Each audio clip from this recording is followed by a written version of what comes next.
അബ്ദുൽ ജബ്ബാർ മൗലവി റഹിമഹുല്ല അദ്ദേഹം ആ ലേഖനം എഴുതിയിട്ട് എത്ര കാലം ജീവിച്ചു. പക്ഷേ അന്നൊന്നുമില്ലാത്ത വിവാദങ്ങൾ എങ്ങനെയാ പിന്നെയുണ്ടായത്? അതിന് ശേഷം നടന്ന വാദപ്രതിവാദങ്ങളിൽ നേരത്തെ PN പറഞ്ഞുവല്ലോ, വൈജ്ഞാനിക നേതൃത്വം എന്നും അബ്ദുൽ ജബ്ബാർ റഹിമഹുല്ലയായിരുന്നു. അള്ളാഹു സ്വർഗം നൽകി അനുഗ്രഹിക്കുമാറാവട്ടെ. 2004 മണ്ണാർക്കാട് സംവാദം ഏത് മുജാഹിദാ മറക്കാൻ കഴിയുക?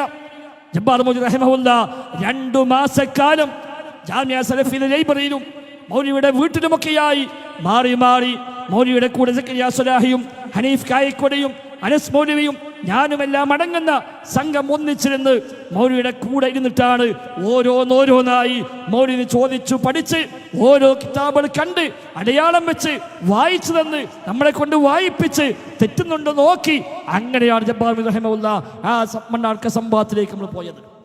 2006 വസങ്കടി സംവാദം, 2006 ഇടമുട്ടം സംവാദം.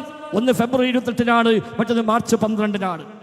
ജബ്ബാർ മൗലവി റഹിമഹുല്ലയാണ് അതിൻ്റെ വൈജ്ഞാനികമായ തലാന്ന്. ഓരോ രംഗത്തും കോട്ടക്കൽ സംവാദം വരെയുള്ള സംവാദങ്ങളിൽ ജബ്ബാർ മൗലവി റഹിമഹുല്ലയാണ് അന്ന് മുമ്പിൽ നിന്നത്. കോഴിച്ചൽ സംവാദത്തിൽ ജബ്ബാർ മൗലവിയാണ് നമുക്ക് ആ വിഷയത്തിൽ കൃത്യമായ ഡയറക്ഷൻ നൽകിയത്.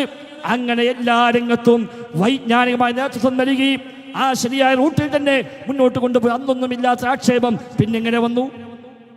അന്നൊന്നും പറഞ്ഞിട്ടില്ല ആരും. ജബ്ബാർ മൗലവി എഴുതി തെറ്റാന്ന് പറഞ്ഞിട്ടില്ല. ജബ്ബാർ മൗലവി ആ പറഞ്ഞ ആശയം ആ ഇസ്ലാഹിൽ മാത്രമല്ലല്ലോ, അദ്ദേഹം എഴുതിയ എല്ലാ രചനകളും എല്ലാ ഗ്രന്ഥങ്ങളും മറുപടി പുസ്തകങ്ങളും അതിനൊക്കെ അതേ റൂട്ട് തന്നെയല്ലേ? അതൊന്നും ആക്ഷേപമില്ലാത്തവർ. അതൊന്നും ഇസ്ലാഹിലെ ലേഖനമല്ല പ്രശ്നം, ജിന്നല്ല പ്രശ്നം.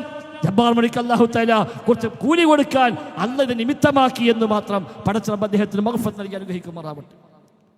എന്നിട്ട് അത് വെറുതെ പൊക്കിപ്പിടിച്ചുകൊണ്ട് വിവാദമാക്കി മുജാഹിദുകൾക്കെല്ലാം അവർ തൗഹീദ് പഴിച്ചിരിക്കുന്നു, ജിന്നെ വിളിക്കാൻ തുടങ്ങിയിരിക്കുന്നു എന്ന നുണയുണ്ടാക്കി പ്രചരിപ്പിച്ചിട്ട് TP അബ്ദുൽ ഖായിം അടക്കമുള്ള ആളുകളെ കൊണ്ട് ആ ശുദ്ധമായ നുണ സ്റ്റേജ് വെച്ച് പ്രഖ്യാപിപ്പിച്ചുകൊണ്ടാണ് ഇത് വീണ്ടും ഇവിടെ ചർച്ചയാക്കിയത്. കാരണം ഒരു അവിശുദ്ധ ബന്ധം അവിടെ നടക്കേണ്ടിയിരുന്നു. അതിനുവേണ്ടി